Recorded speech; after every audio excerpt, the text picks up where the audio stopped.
A very good morning to one and all present with us today. I, Prashant Shela, welcome you all to the webinar on women's rights in India, organized by the Student Social Responsibility Cell, Women's Development Cell, and the Department of Foundation Course of Cosmopolitan Valia College of Commerce. Now, I request you all to kindly rise for the national anthem.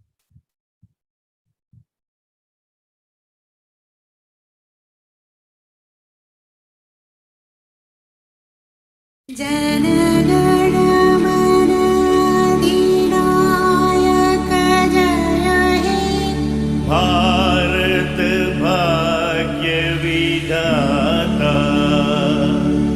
Punjab Sindh Gujarat Maratha Dravida Utkal बंगा विंध्य हिमाचल यमुना गंगा उच्छल जलधि तरंग तव शुभ नाम जय तब शुभ आशीष मांगे गाहे तव जय गाथा Jana Gana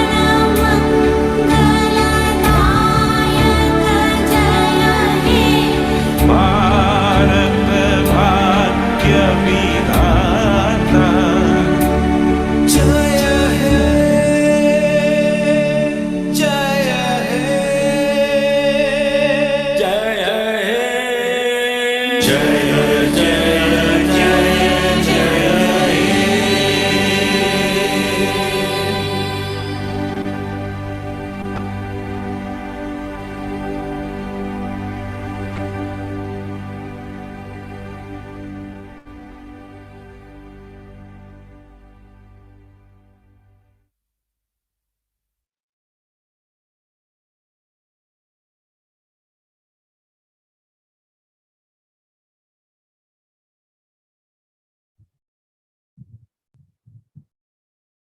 Thank you, everyone. Today's webinar covers a very crucial topic, something which we all must be aware of as a human. Women's rights are human rights. Women and girls represent half of the world's population and therefore also half of its potential. Gender equality, beside being a fundamental human, is essential to achieve peaceful society. Moreover, it has been shown that empowering women and girls increase productivity and economic growth. But unfortunately, there is still a long way to achieve full equality of rights between men and women in our society. Men has an important role in protecting and promoting women's rights and independence because that will lead to global well-being.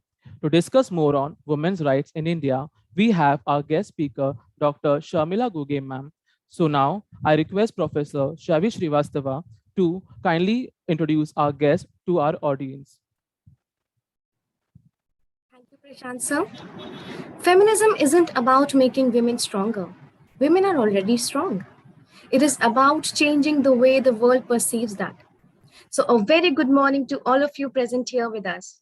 It gives me great pleasure to welcome you all here in this webinar today. As we all know that women's rights are basic human rights claimed for women and girls all over the world, which leads us to our today's session on women's rights in India. So guys, let's learn something about our guest speaker for today's session. From getting an award of excellence from former President Dr. APJ Abdul Kalam to publish several books, writing numerous research articles, to being a member of board of studies, and so on and so on. She has delivered more than 100 webinars and has 18 plus years of enriched experience in her field.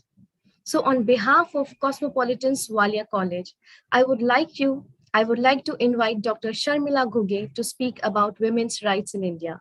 Ma'am, it is an honor for all of us to have such an experienced expert like you. Please enlighten us with your knowledge. Over to you, Prashant sir. Thank you so much, Shavi ma'am. So before we begin with our webinar, I request our principal madam, Dr. Shubha Menon, to kindly address the meet.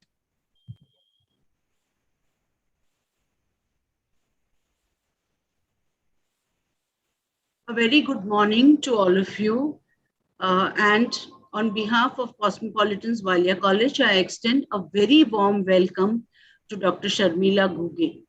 It's indeed a matter of honor for us to have a person of the repute of Dr. Sharmila Guge to address us, to enlighten us on a very pertinent and a very relevant topic, women's rights in India. Women's rights has been an issue. It's not a new thing. It's not as if, it has just arisen right now.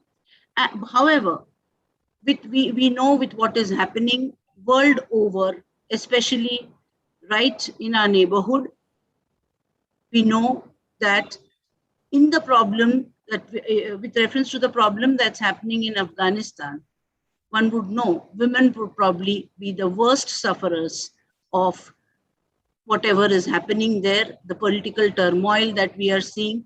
So it is not just something that women's rights is not just an issue in India, it's an issue world over. And we know that across societies, probably women suffer a lot.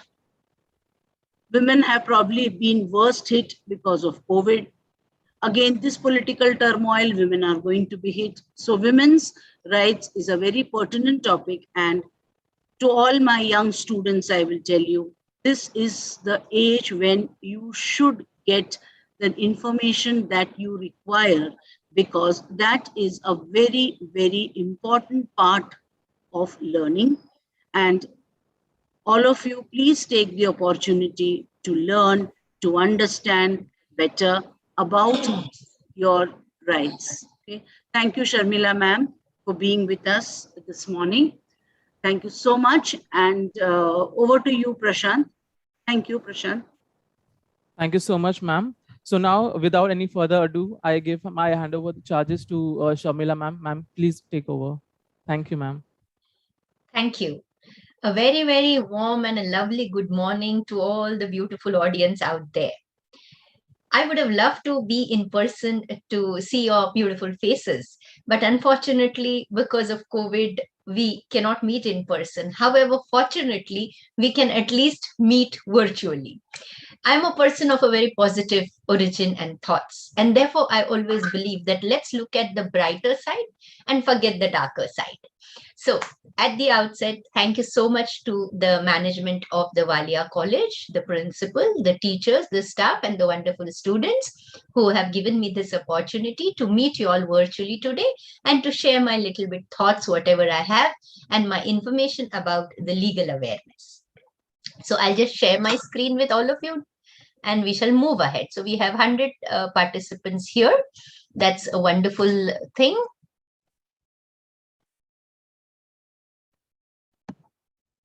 Okay, so here we go. I hope my screen is visible to all of you. Yes, ma'am. Thank you. All right. Any point of time due to any technical error, if the screen goes off or if I'm not audible, anybody can just unmute and let me know. Else I'll just go on talking to the screen without realizing. And as per the details sent to me by Shalini ma'am, I think I have to end by 11:45. Am I right, Prashant sir? Yes, ma'am. Okay, fine. So my time starts now. Okay. At the outset, let me inform all of you that we all, as students of various institutes, college, life, I call even teachers as a student because life is a learning process. And according to me, it never ends. In life, death is the last learning lesson we all learn. So therefore, we all are students. But something which I would like to point out before we go in the discussion of women's rights laws in India.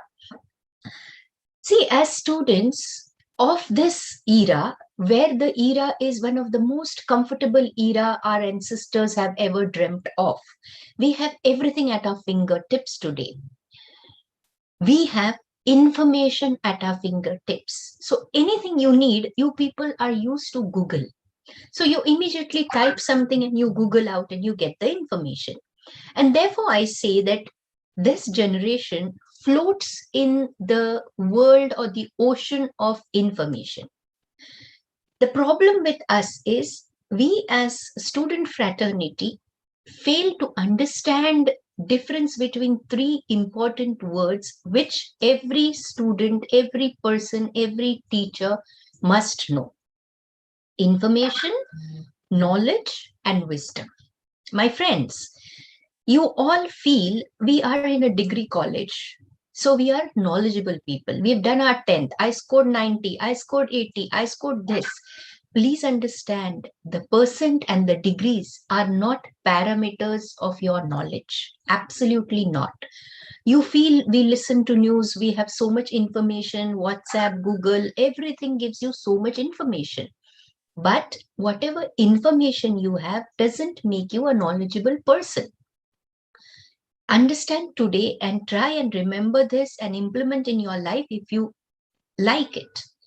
Information is what we have due to various sources around us, like your books, your Google, your family, your teachers. They give you information.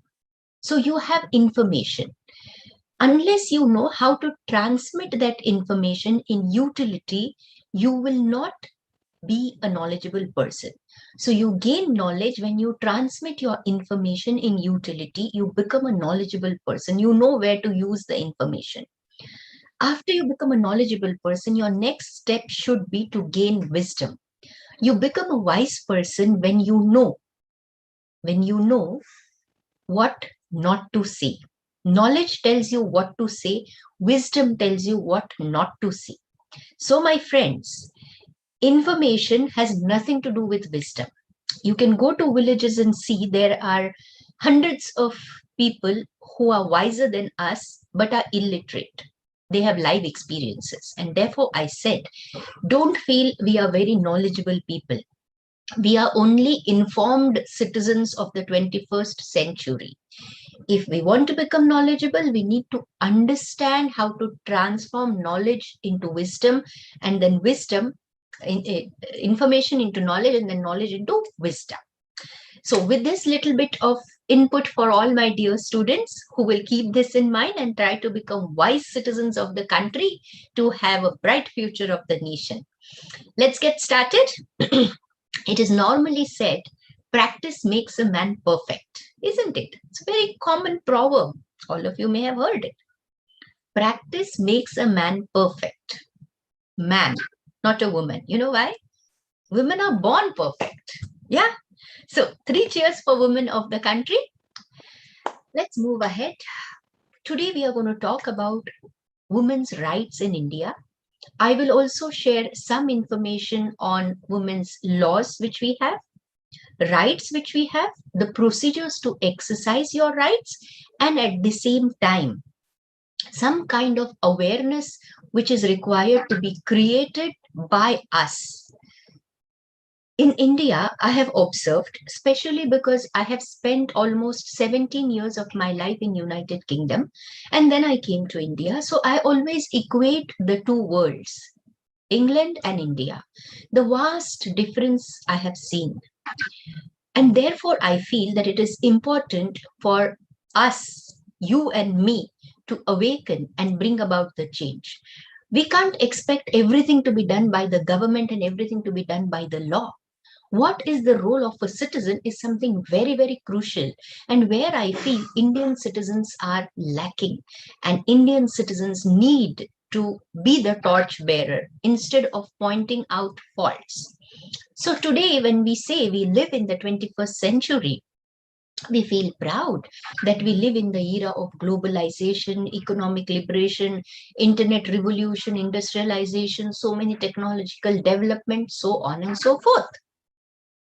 But my friends, the question is, despite having such augmented fundamental changes in India in diverse sectors, no doubt. 75 years of our independence, we have indeed moved ahead. And we have come miles away from where we were in 1947. However, have we achieved what we aspired?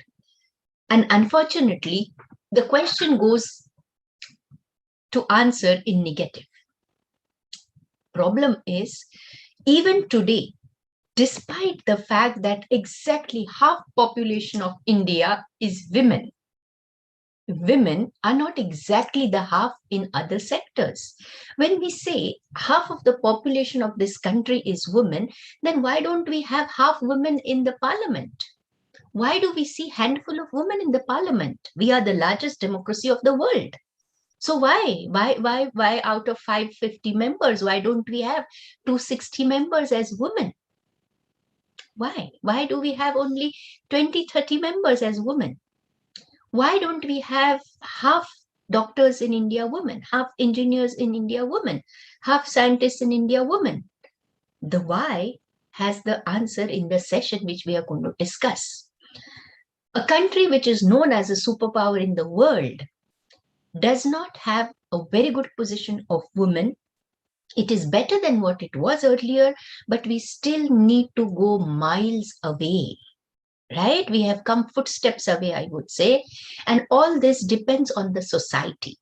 So if we take a glance at the Vedic period, what was the position of women? Few slides I'm going to tell you about the earlier era, the present, and then the laws.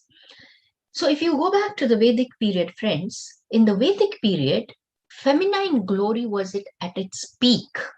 Women were respected, equality, gurukuls, swayamvars, choice, status, no injustice, no humiliation.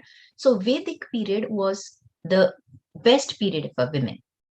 Then post-Vedic, we had the decline of feminine glory in India. Manusmriti, then invasion by external aggressions, Afghanistan, various Afghanistan, not in today's sense, but we had various rulers like Ghazni, Muhammad Ghazni had come from Afghanistan. As soon as invasion started in India, the concept of security of women has been a major issue, which till date is an issue. Why girls have restrictions? There is a history to it that when India had external aggressions, the parents preferred to keep their daughter in the house because women were picked up, abducted, raped, and harassed. So that was the period when there were certain degradation of cultural values and life systems towards women.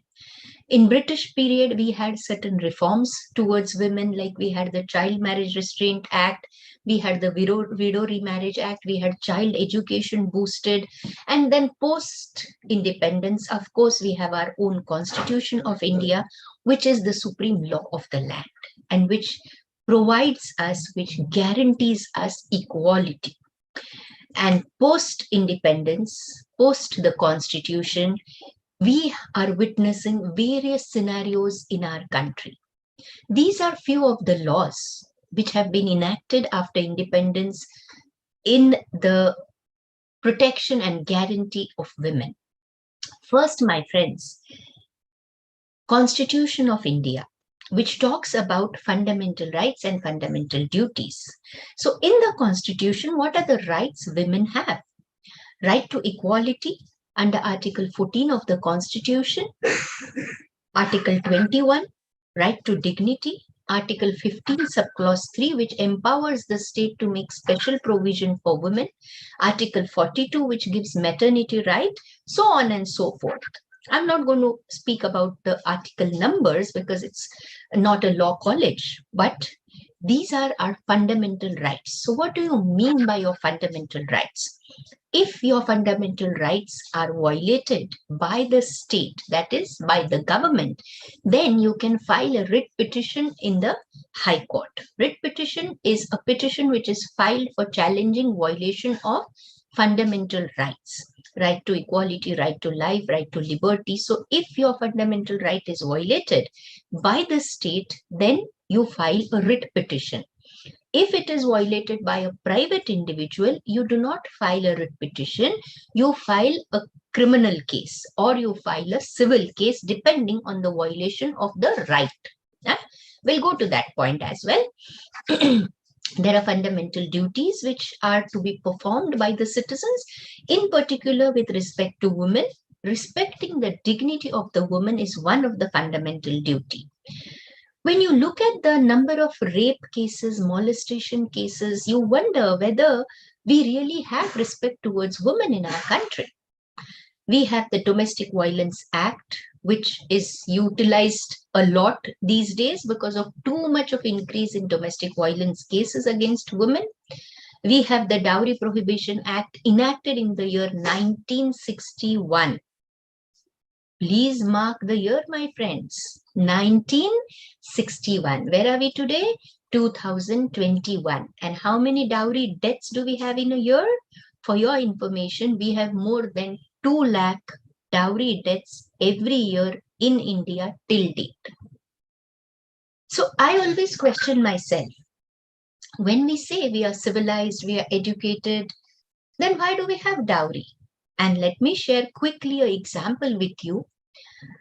More the education, more the civilization, more is the demand of dowry.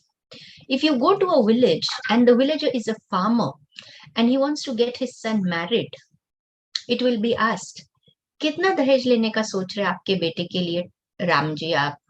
Ramlal ji बोलते बेटा मेरा बेटा तो खेती करता है, हमारे पास 25 एकड़ खेती है, तो कम से कम 1 लाख तो दहेज हम लेंगे और 10 तोला सोना लेंगे.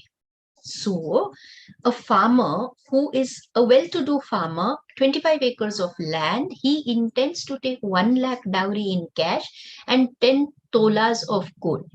Okay, that is what a scene is in a village. Now you come to the educated world. You come to Mumbai. Okay. Now in Mumbai, Mr. Agarwal's son has done IIT engineering. I'm just giving a name. Okay. No offenses against any surnames. Just an example. So Mrs. Agarwal is in a kitty party and somebody says, भाभी जी, आपके बेटे का तो अभी IIT से engineering हो गया है, शादी का देख रहे हैं. एक अच्छी लड़की थी जान पहचान में, कितना दहेज का एक्सपेक्टेशन है? अरे भाई हमारे बेटे ने IIT से इंजीनियरिंग किया है, कम से कम 50 लाख दहेज, 50 lakh dowry, 1 Mercedes, 1 2 BHK flat in Mumbai, minimum expectation. And this is not exaggeration, my friend. We deal with the cases, and therefore I'm telling you, more the education, more the civilization, more is the expectation of dowry. Isn't it a mockery? Why do we call ourselves civilized? We shouldn't be. We should go and live in the farm. At least 50 lakh ki jagah 1 lakh ka dahet jayega. Yeah, that is where I said only law will not help India. It is the people who have to help themselves now. Medical Termination of Pregnancy Act, the PNDT Act, the Sex Determination. Every gynec clinic you go, there is a board written outside. Sex determination is an offense punishable with 10 years imprisonment. And you go inside and you can detect whether beta hai ke beti hai. We have few cases coming up to discuss. We have the Indecent Representation of Women's Act. We have the Hindu Succession Act. We have the Sexual Harassment Act. It is not the case that India lacks laws somewhere. Oh, India has beautiful laws, very skillfully drafted, best legislations in the world. Problem is the implementation, and problem is the social transformation required.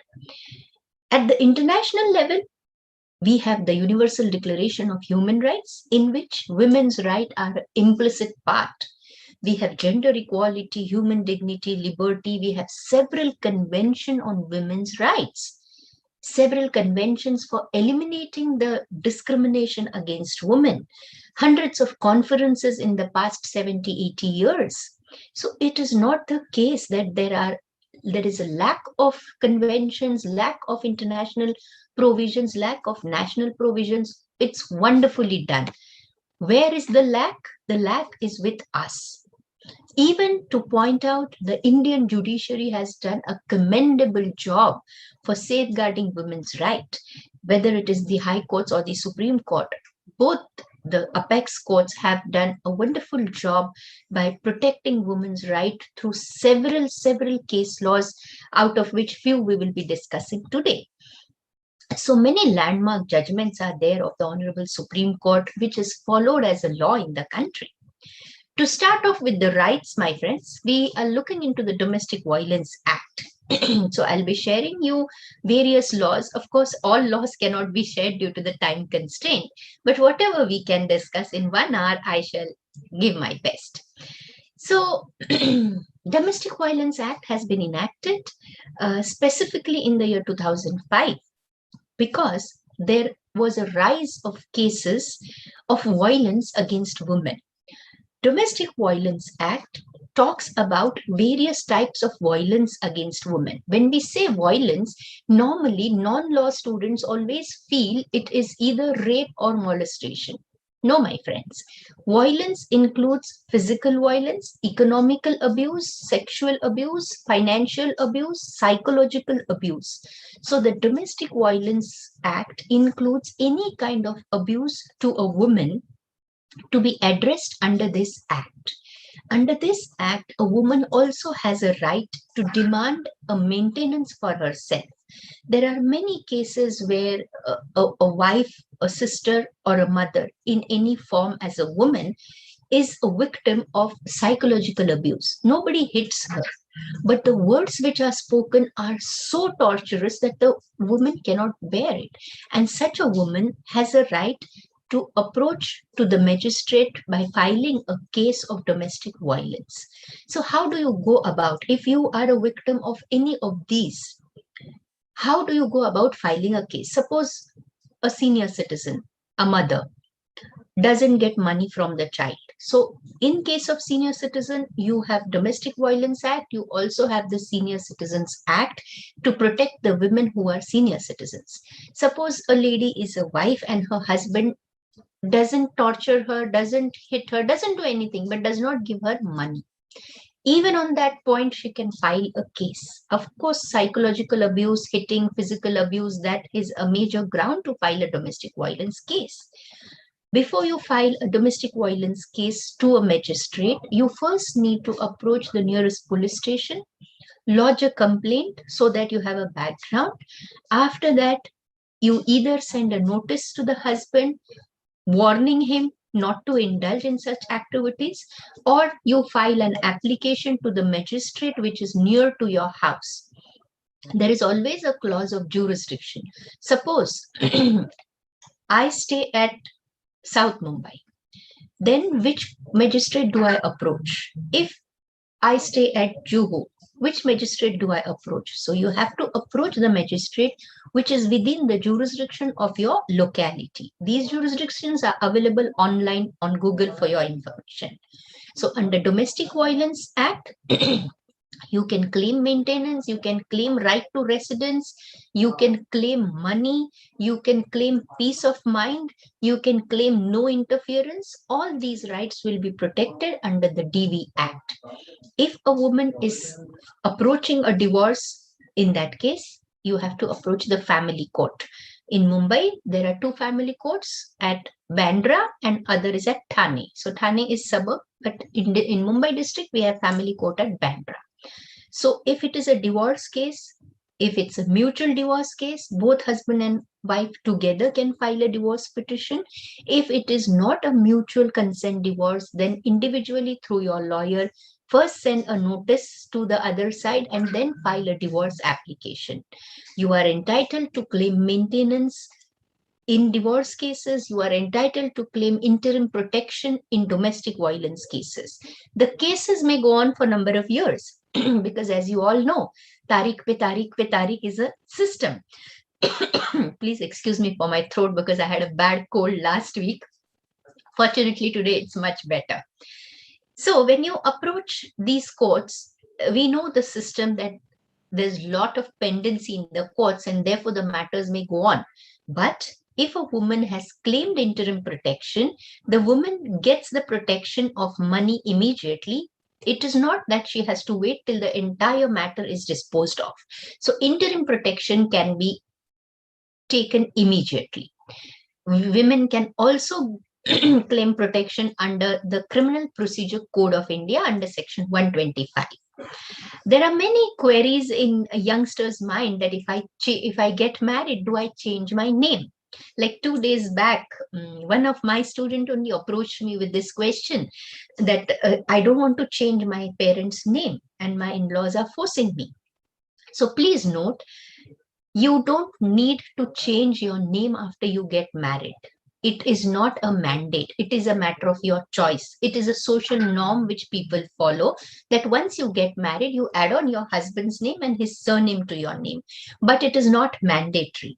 These days, as per the Family Court Act, you have the liberty to use your maiden name for your life.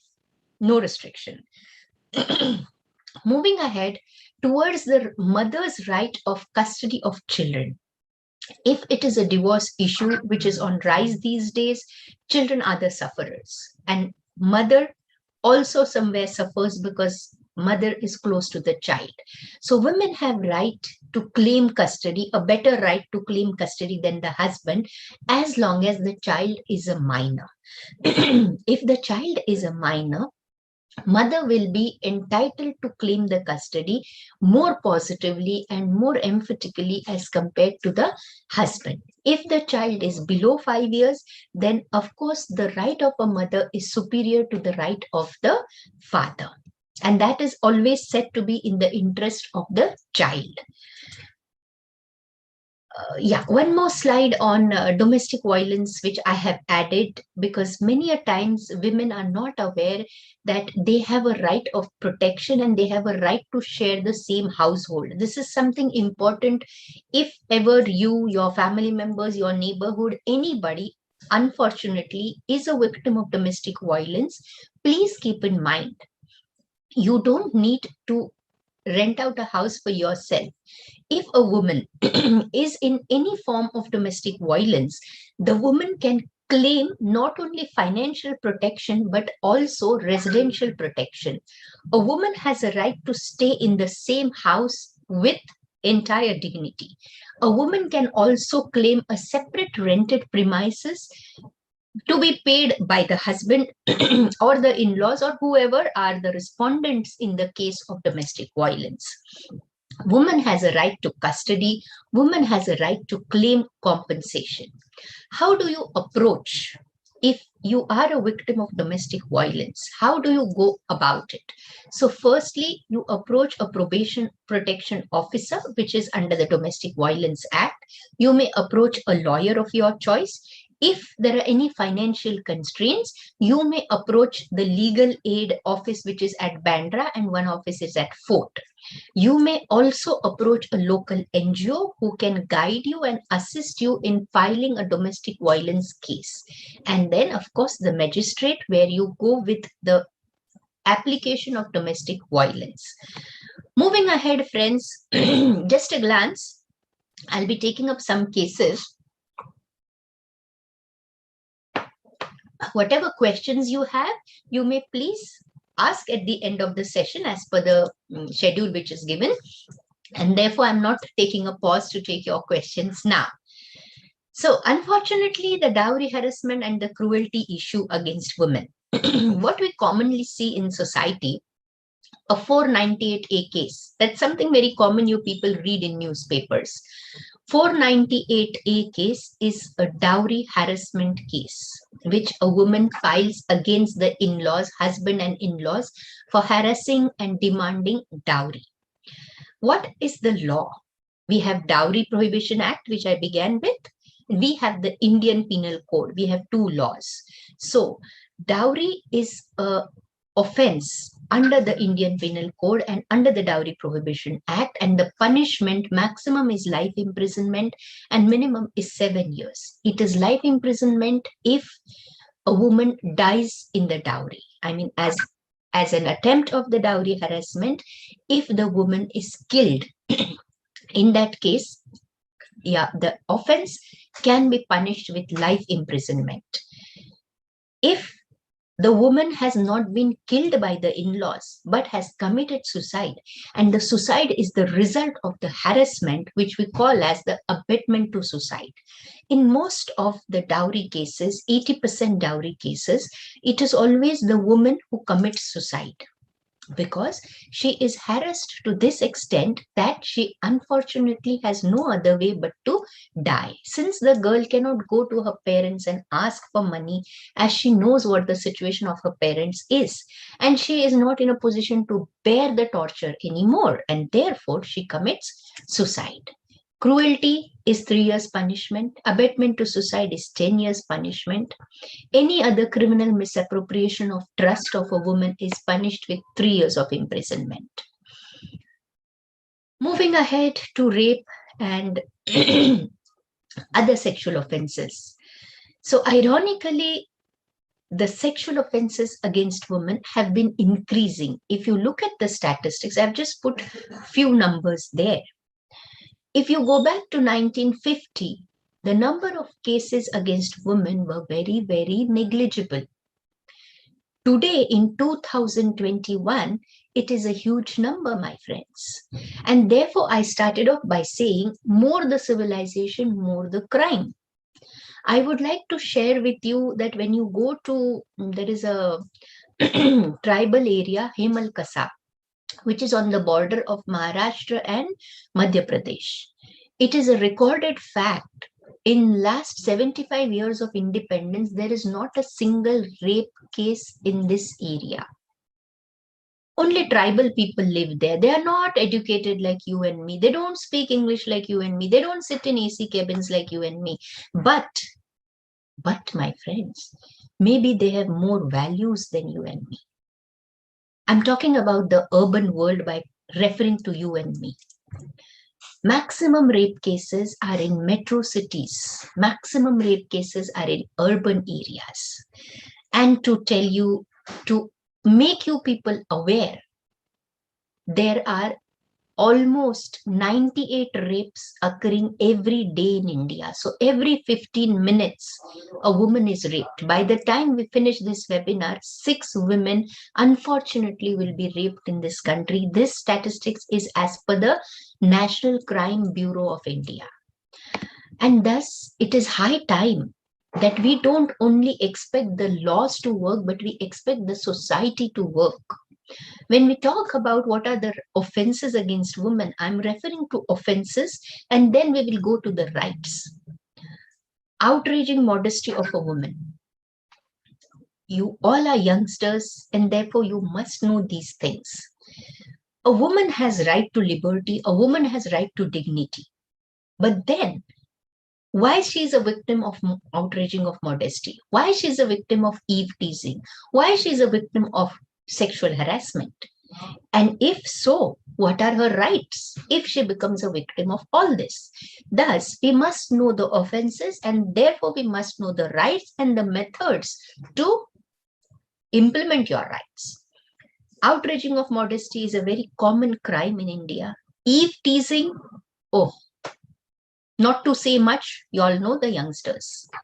Sexual harassment in colleges, you have the Women's Development Cell, which is one of the reasons why we are discussing today. It is mandatory to have a sexual harassment cell because women, girls must have a forum to complain and to voice themselves. Disrobing is an offense where anybody who forcibly disrobes, removes the clothes of a woman or a girl. Voyeurism is when somebody takes images of a woman in a private area, or without her knowledge, images, photos, pictures are taken and uploaded on websites. Stalking, somebody follows you continuously, stares at you, is an offense under stalking. I'll take a pause here to explain these two things because this is very, very common these days. Recently, just 2 weeks back, one case is with me which involves children from IIT Institute from one of the state which I will not name. Issue is uploading photos. As it is these days, the young generation is glued to internet. So as per the data, my friends, for your information, average Indian spends 4 hours on social media. You may not believe, but it is a fact. 4 hours a day. At the end of the day, we spend on social media. So this social media, exchange of images, posting and uploading pictures, I'm not saying it is an offense or it is wrong. What I'm trying to say is, if you want to protect your rights, you have to be careful. Youngsters these days, if you go to Starbucks to have a coffee, at Starbucks, click, upload. At T2, click, upload. For holiday in Switzerland, click, upload. Everything when you upload, every app you download, are you careful about your rights? You are opening a box of your privacy to the whole world without even realizing what safety you should take. I have few slides on cybersecurity for your information.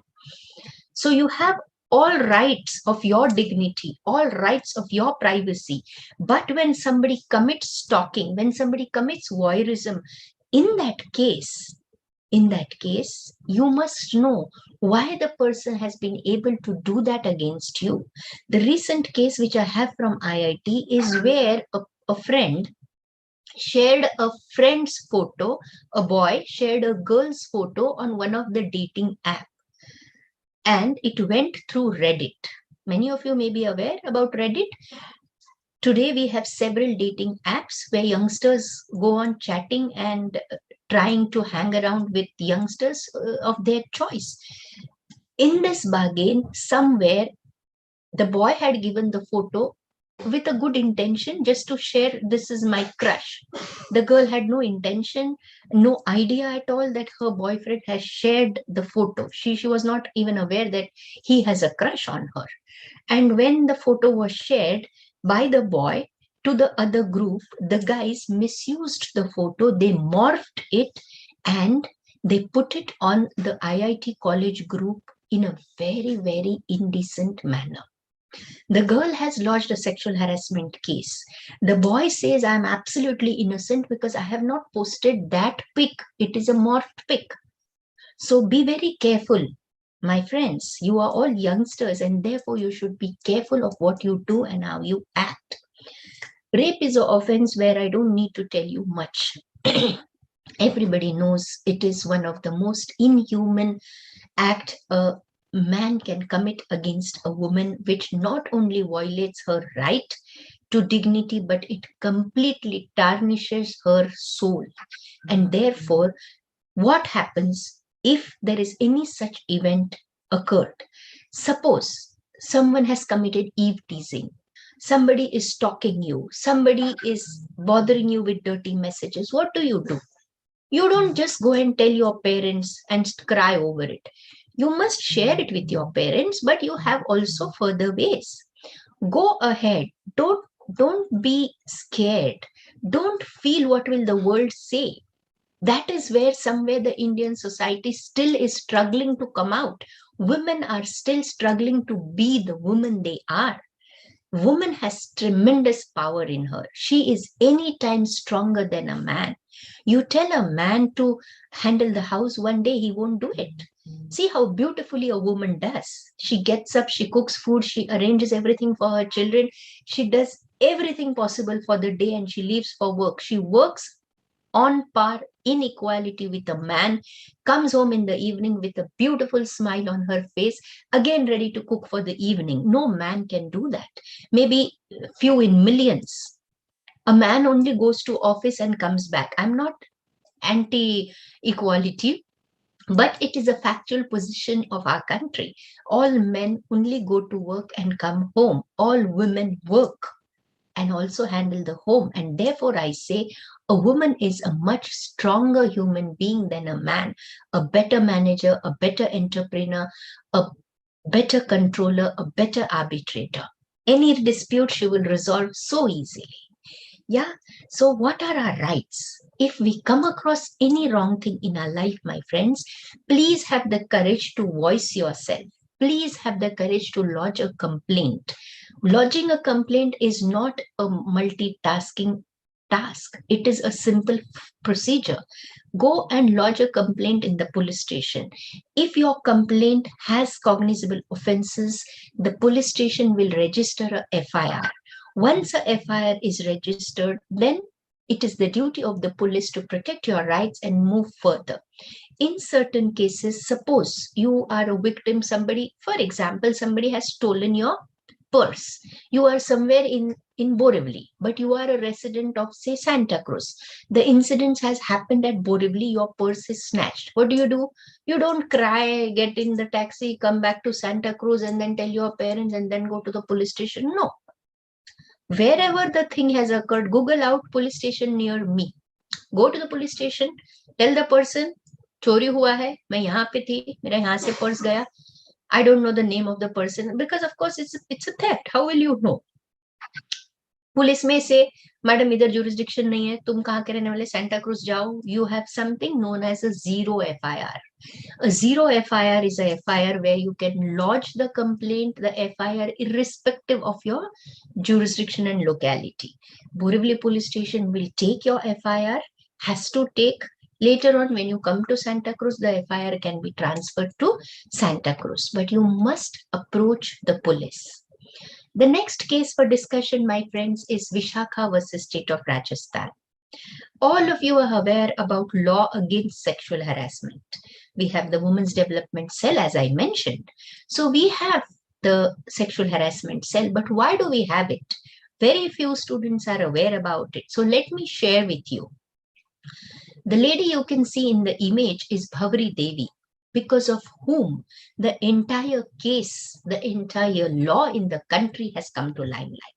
Bhavari Devi was a social worker in a small village in Rajasthan who used to educate people on women's rights.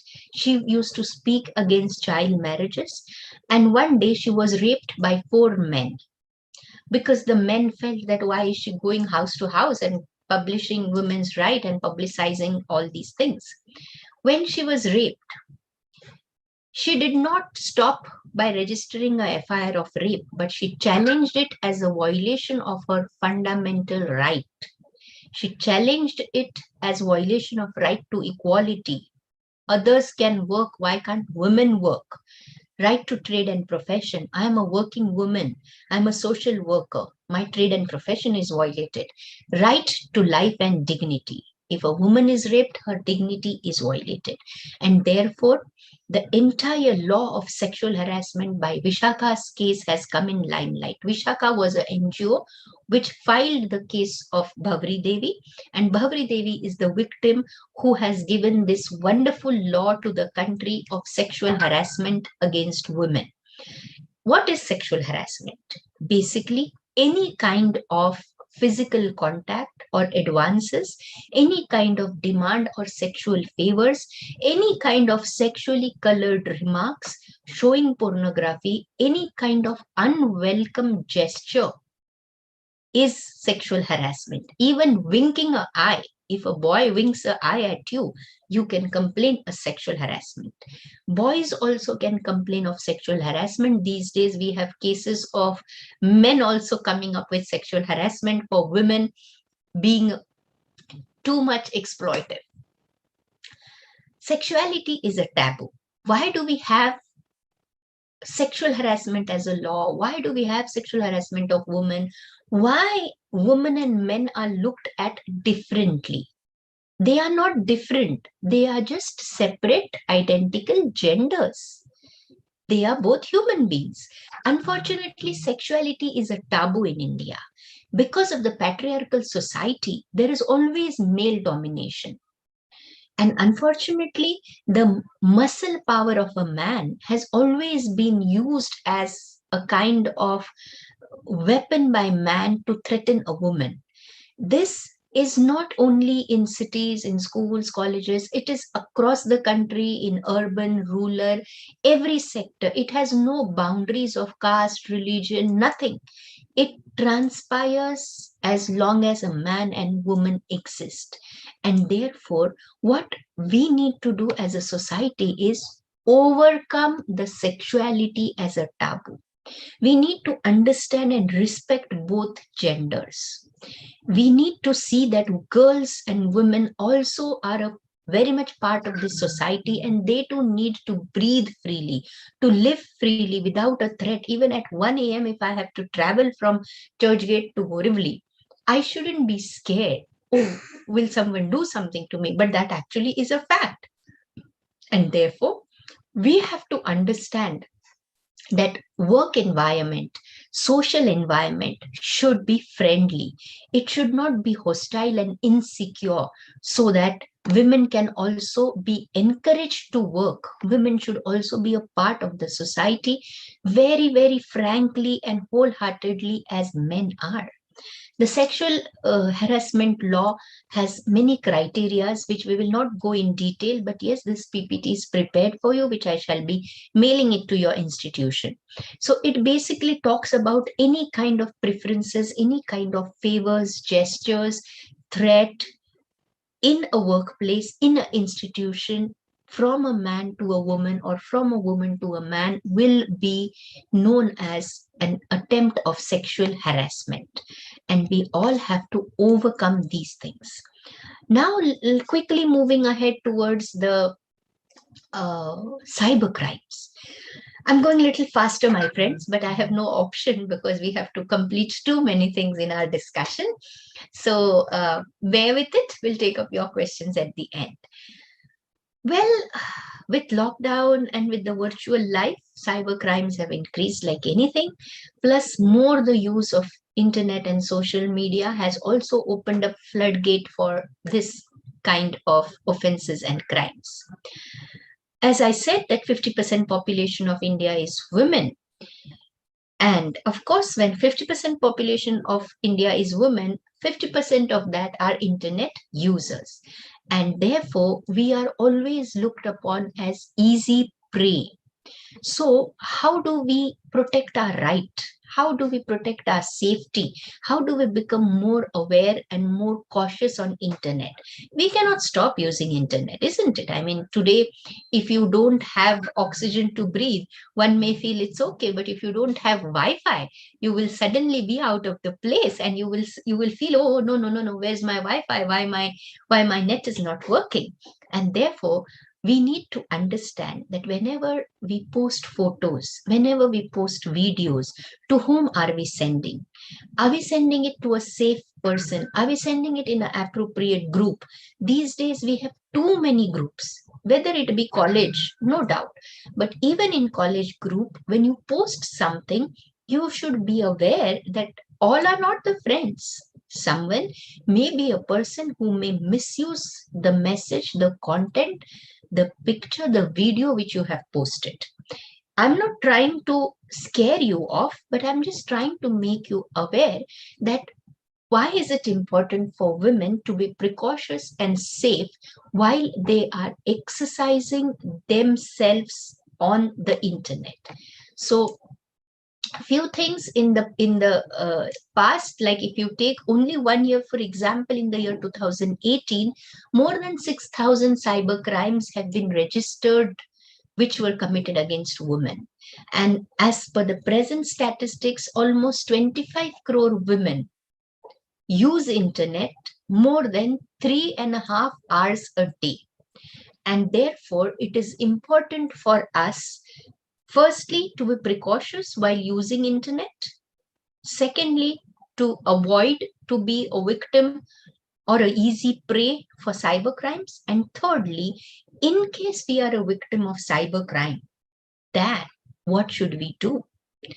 So first of all, as a precaution, my friends, if you are looking at the screen, you must understand the malicious links.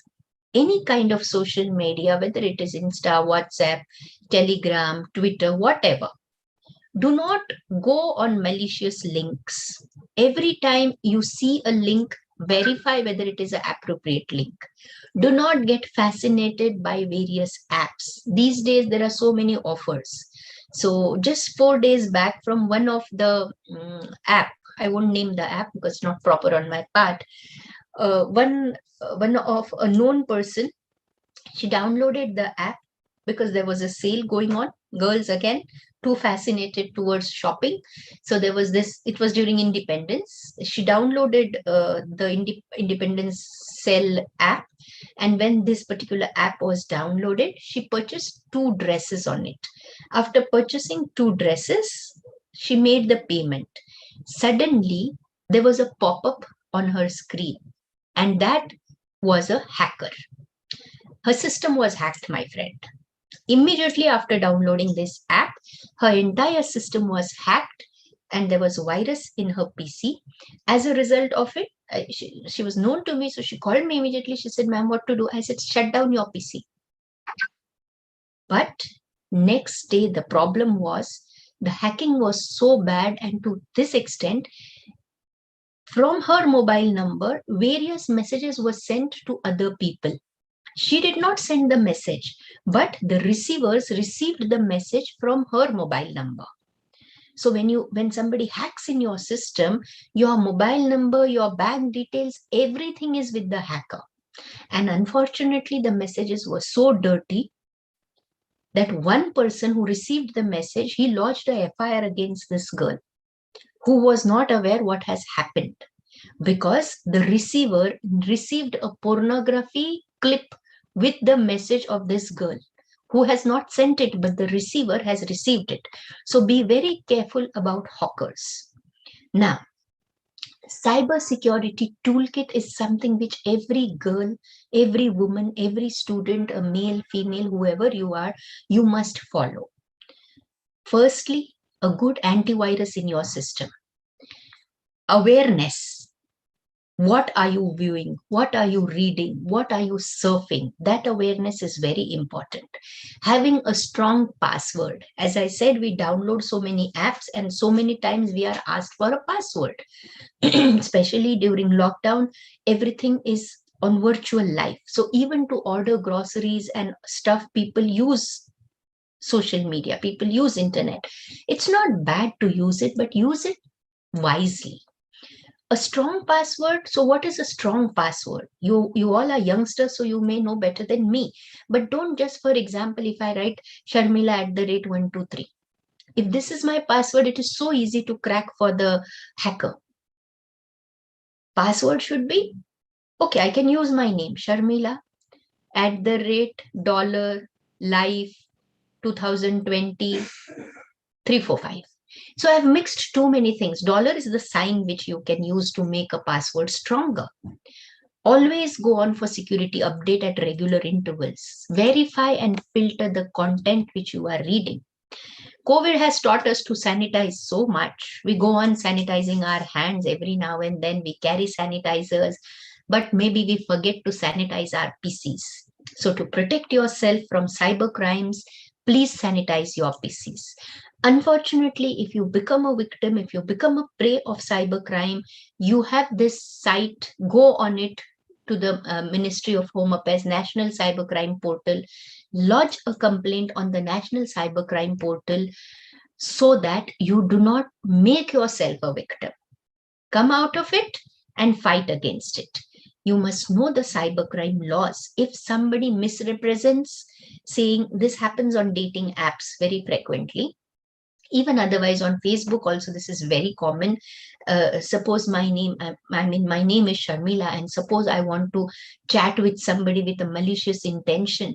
I represent myself as Geeta and represent myself Geeta as a 21-year-old girl working here, working there. If I do that, I am committing an offense of misrepresentation. And misrepresentation is an offense under the Indian Penal Code, punishable with 3 years of imprisonment. In case somebody writes some dirty messages to you, or somebody writes something bad, false, disreputative about you, that amounts to defamation.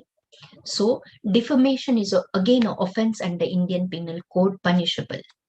Impersonification. These are things which are very common on internet world these days. So please be aware about it. Impersonification is a kind of act where someone is sending a message by assuming a false identity. When I say I'm representing myself as Geeta, suppose the other person is Mahesh who is chatting with me. Now Mahesh thinks I'm Geeta, but I'm not Geeta, I'm Sharmila. So this false impersonification is I'm making myself as a different person. Information Technology Act makes it an offense punishable with 3 years of imprisonment. Unauthorized access is hacking. Hacking is not a rocket science. Hacking is very simple. People who have learned a basic course on cybersecurity of 3 months can hack your system. So please be aware, if your system is hacked, immediately complain about it, because hacking is an offense. Online piracy. Youngsters again indulge in these things, download movies, they want free movies, free music. It is piracy under the Copyright Act. Please be careful while doing such acts. Plagiarism. You all are students, you have projects to complete, projects to submit, especially in the online life. Every student is fed up of the projects and submissions, and then to somehow complete it, what you people do? Copy paste. Please, my friends, as academicians, as academic students, do not indulge in copy paste. That is an offense punishable under the Copyright Act. Few more things as tips for you youngsters for cyber safety. Always check the website if it has HTTPS. If the website starts only with www, it is a fake website. Okay, so be very careful. Update your systems, your PCs, your phones regularly to avoid virus, regularly to avoid hacking. Check when you go on Amazon, which is one of the favorite place for all of us, not only the youngsters, but even like me, all of us are there. Check the logos, check the links, click the correct link and the correct logo. If you are a victim of cybercrime, you can register a cyber FIR at the nearest local police station. Every police station has a cyber cell in India now. So you can lodge a complaint. You can even lodge a complaint online. You do not have to go physically. If you want to lodge a complaint online, you can visit this website, which is mentioned for internal cyber complaints. Always understand, when you write a complaint, it should be brief. It should give all the details of whatever has transpired. If it is an email, if it is a message, a WhatsApp screenshot, whatever it is, give all the details while writing a complaint. Don't be scared of these things. Whenever you have a dirty message, immediately take a screenshot. Keeping proofs is very important, because when you lodge a complaint, you have to give the proof. Save it in 2-3 places. Put it on a pen drive, put it on hard disk, put it on a CD, because you have to submit these details when you go for complaints. So 10 more minutes we have. I will just take a few more rights of cases, rights and laws. All the 3 things go together. Rights of women when it comes to health. Women have right to health. 1, we have a maternity law in India. If a woman is pregnant, she can take leave and either work from home and take leave, because maternity leave is granted. We have medical termination of pregnancy. A woman can get her pregnancy aborted within the first 12 to 20 weeks if the pregnancy has any abnormality, if the fetus is abnormal, and if the pregnancy is injurious for the woman's health. There is a PNDT Act, which is the Preconception and Prenatal Diagnostic Act, which has been specifically enacted to eradicate the gender bias in India. My friends, why do we need to talk about women's rights? Because they are always violated. If you see the sex ratio today in India, you will realize that states like Rajasthan, Punjab, Haryana have 850 girls to 1,000 men. So the hateful legacy towards women is unfortunately a fact of our country, which you and me have to change. We can't cry over wrong things. We have to make them right. So let me share with you that in the past 20 years, more than 10 million fetus have been aborted in India of females, because people fear to have girls, and we have to change this system. I will share one case with you here.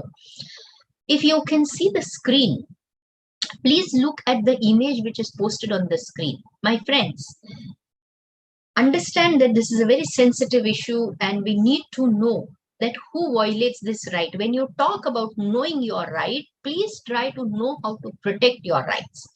The image has a fetus, which is a 10-week fetus of a female, which has been freshly aborted. Look at the tiny hands, the legs. How unfortunate is it?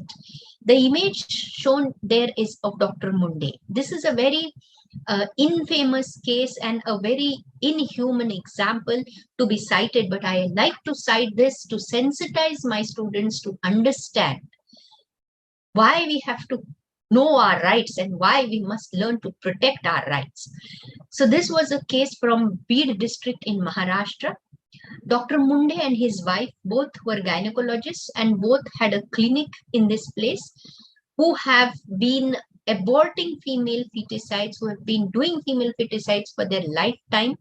Somewhere in 2012, the entire issue was blasted like a volcano.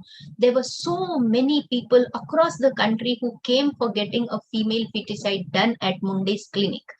There was a case where a mother of 4 daughters was pregnant for the 5th time, and she went to Mr. Munde's clinic. Her husband took her there. They detected the sex, and after sex determination, the doctor informed, "Abhi bhi beti hi hai."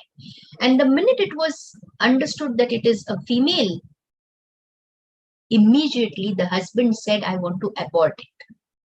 The lady was a mother of 4 daughters. The lady was a worker, laborer, a weak woman. Unfortunately, she died during the abortion on the operation theatre table.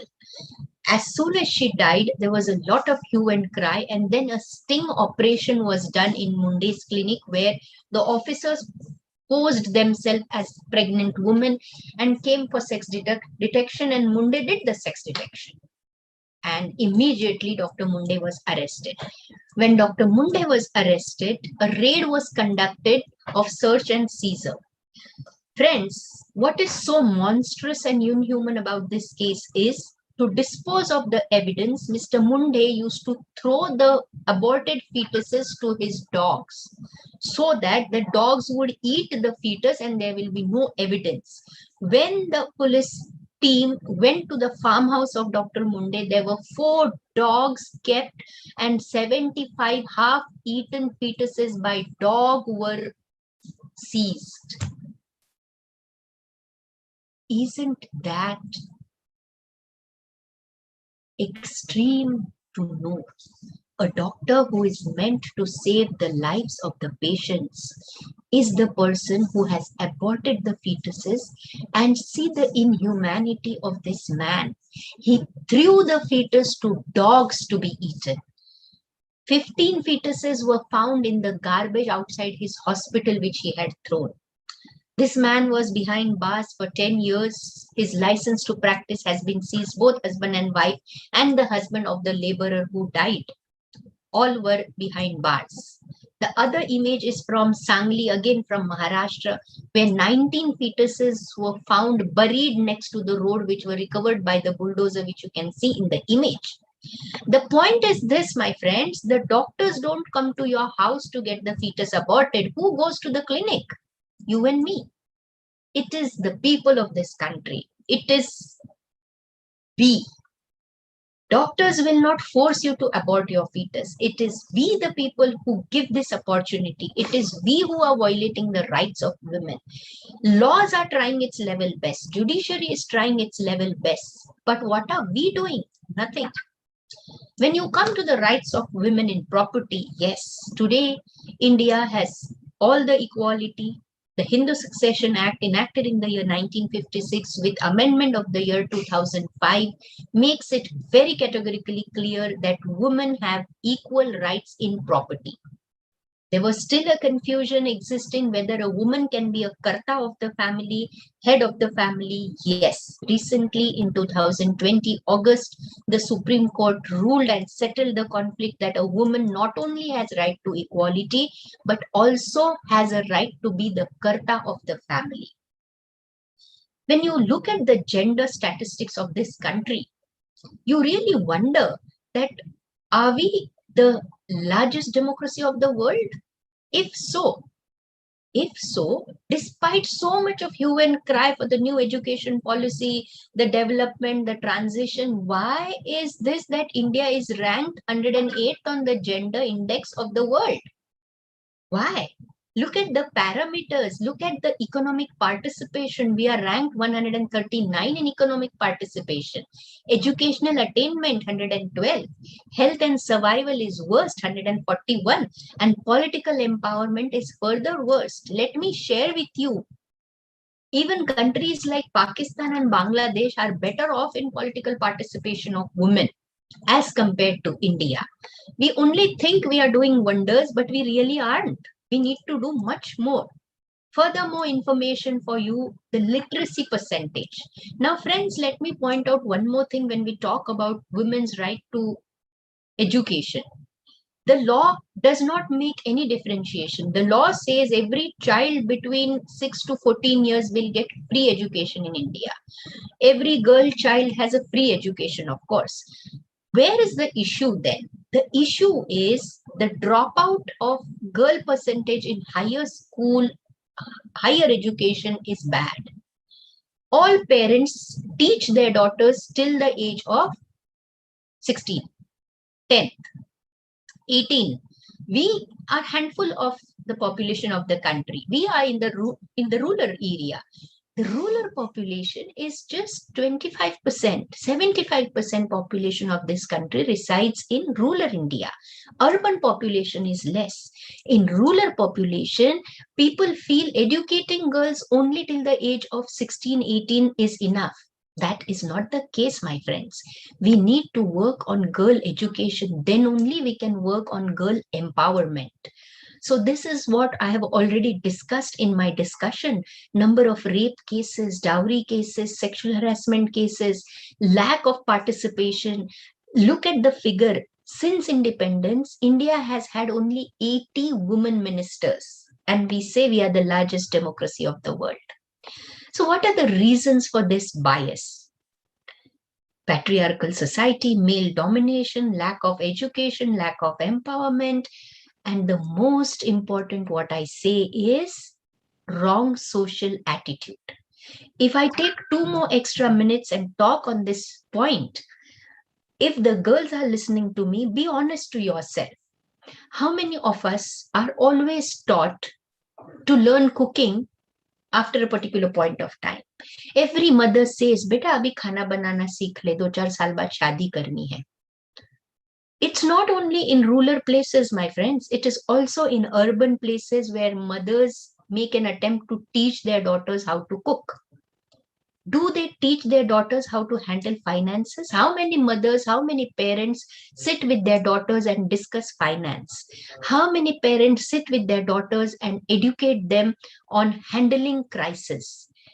Most of the parents educate their daughters on study properly, learn to compromise, be patient, learn cooking, learn to be well-behaved, well-mannered. Of course, we should be well-behaved, well-mannered. Of course, we should learn cooking. But with that, why shouldn't we learn other things? Why only girls should learn cooking? Why doesn't the mother say, beta, abhi tera college khatam ho gaya, chal tu bhi khana banana seekh le, teri biwi aayegi, tere ko bhi khana banana aana chahiye. Why only a girl has to do this? Because we have social attitude which is wrong. We need to change our minds. How many boys get up every day, make a cup of coffee for their mother and give them? And how many daughters do that? Several daughters. How many daughters pick up the plates after having food on the dining table? And how many brothers do that? How many daughters fold the clothes and how many brothers do that? This is where the family has to make a change. We need transformation. We have women's rights, but these rights will be absolutely of no use if the society doesn't protect them. Society doesn't cherish them. Effective laws and policies are there, but people mindset has to change. Change has to come from within. Law will come in force when right is violated. But to protect the right, it is you and me who have to bring in the transformation. So when we say we have right to equality, then tell me Why don't we have boards like this? Why do we have Sons Mafatlal and Sons? Have you ever come across boards in the market saying Gurpreet Singh and daughters? Have you ever come across? I'm sure none of you have ever seen a board which says Bata and daughters, which says Chadda and daughters. It always says Chadda and sons, isn't it? This is where we have to understand that when we are women, let us be powerful. Let us not have a glimpse of positiveness. Let us have a huge positive impact. We have had wonderful women in our country. We have so many at present also. But why only few to count on fingers? Let's, if we are half of the population so empowered, let us all be powerful. Let us bring in social transformation in our attitudes, perceptions. Let's not only have the big saying, Yatra narayastu pujayante tatra devaramayante, which means when women are worshipped, God resides there. I say, don't respect women as God, respect them as women. Let women be equal to human beings. Let all the rights of women be protected, and let every woman live with honor and dignity. So here I end my session, my friends. I hope I'm not in time and not exceeded. Yes, it's 11:45. So if there are any questions, I shall be happy to take your questions.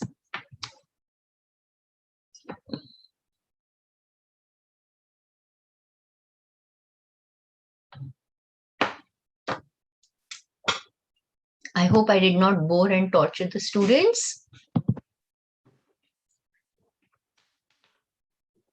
Any questions?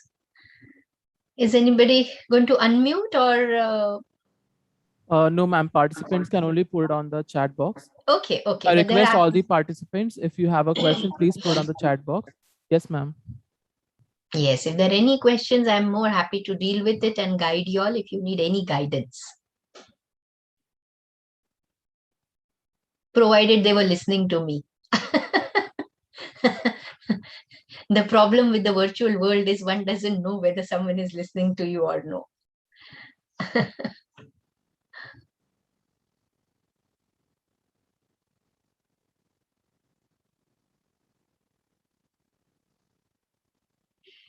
Okay, if there are no questions, Prashant sir, it is always said either everything is understood or nothing is understood.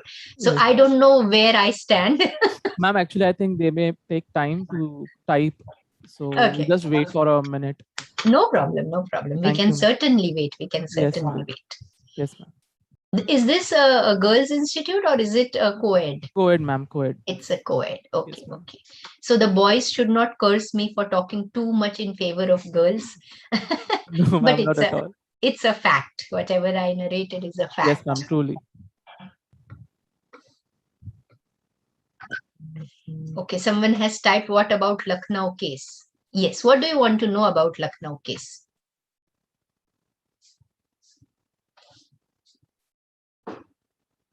There are so many such cases which happen, unfortunately, day in and day out. So what exactly would you like to know about Lucknow case? Please do type.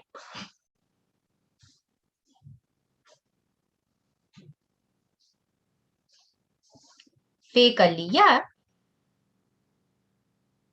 It is a fake case.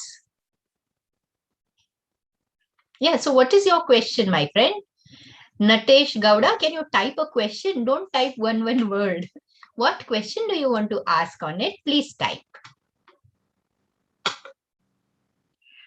Okay, Anthony says, ma'am, are you a lawyer? Yes, I'm a lawyer. I don't think it was mentioned in my introduction. I am a LLB, LLM and a PhD in law. And I practice and I teach law as well.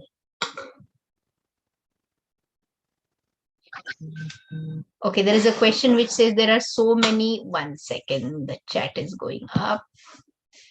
Yes, Sushmit says there are so many women who misusing the women's rights. What about that? Yes. So, Sushmit, if woman misuses the right, then it comes out as a fake case and the woman should be punished for that. In fact, yesterday only there has been a judgment from Bombay High Court, the Nagpur bench, where a woman harassed her husband for 5 years and she filed fake cases of domestic violence, dowry, and all against him. And the fact is that she never lived with him after marriage, and he had filed a divorce. But because she had filed so many cases against him, every court gave relief to her. But finally, the High Court has given relief to a man. I have a case on hands last week, which I received, which is, of course, in the newspapers. I won't name the client, but there is a case where a woman has alleged rape, and whereas it is a consensual sex. So they were in a relationship for 1 year. And after the relationship, one day suddenly the girl goes and she files a rape case because they have a heated argument. So it is a very weak case. It's a fake case filed by the girl. Of course, unfortunately, the man has to undergo the harassment, but he has a lot of proof of chat, emails, photographs, which show that it was a consensual relationship. So if women misuse the laws, it can be taken care by the courts. Okay. Ritika says, ma'am, how can we protect our devices from hacking? Well, Ritika, that's what I explained. Firstly, you have to sanitize your devices. You have to put good antivirus. You have to be careful when you click accept and when you have to click send. So be very careful to whom you are sending, what you are accepting. You just have to be precautious. That's all you can do. Okay, Smriti says, ma'am, there are still many places where child marriage is done. Why this can't be stopped? Okay, how will it stop, Smriti? It will stop only when somebody complains to the police that there is a child marriage which is happening. Lawfully, child marriages have been restrained in India since 1929. The Child Marriage Restraint Act was enacted by the British when they were ruling India in the year 1929. Thereafter, also all laws restrict child marriages. But if it happens, who does it? People do it. Therefore, I said people need to understand. If it is complained, the police come and they arrest because parents are to be arrested. But it can be stopped only and only when people understand that you should not have child marriages.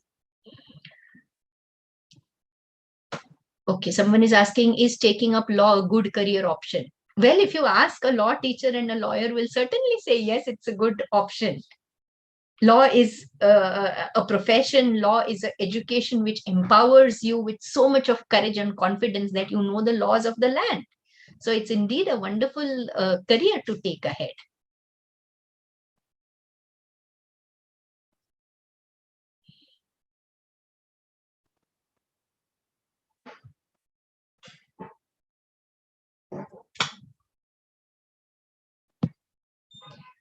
Yes, Vinay says to change India, we have to change the mind of Indian society. Indeed, my friend, that's what I said. I mean, if you have heard me, I don't know whether you have liked the session or the session was informative or no, because nobody has said. So I hope it was informative for all of you and you understood what I conveyed in a short span of time. I conveyed that it has to be a change in mindset. Attitudes have to be changed.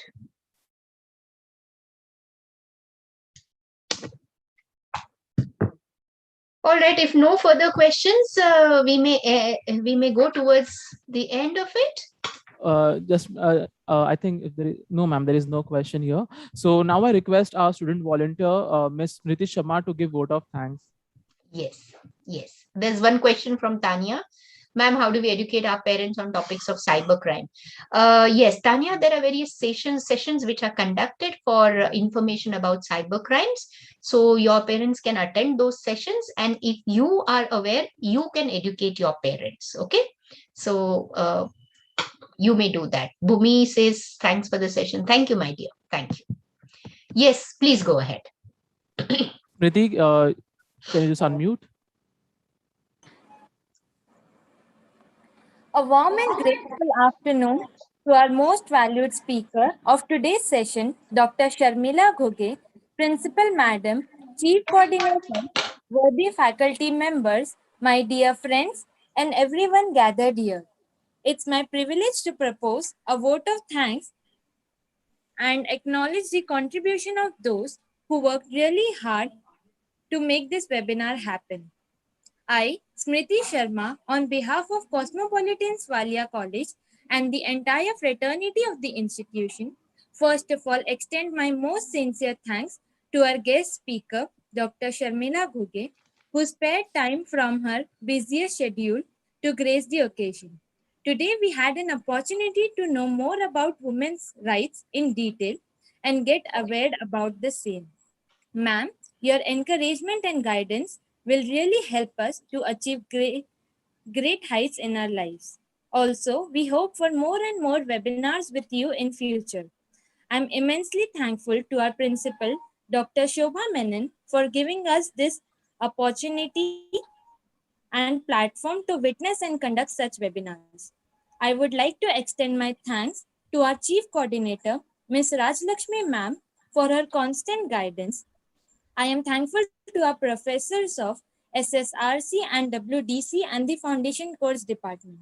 Next, I would like to extend my thanks to the student members of these two committees who worked really hard to make this event possible. Last but not the least, I thank all the participants who attended today's session. Without your participation, this webinar could not have been successful at all. Thank you all once again and have a great day ahead. Feedback form has been provided in the chat box and WhatsApp group. Kindly give your valuable feedback. Thank you, ma'am. Thank you. May I take Thank you your so leave? much, ma'am. Yes, ma'am. Thank you so much. Thank you.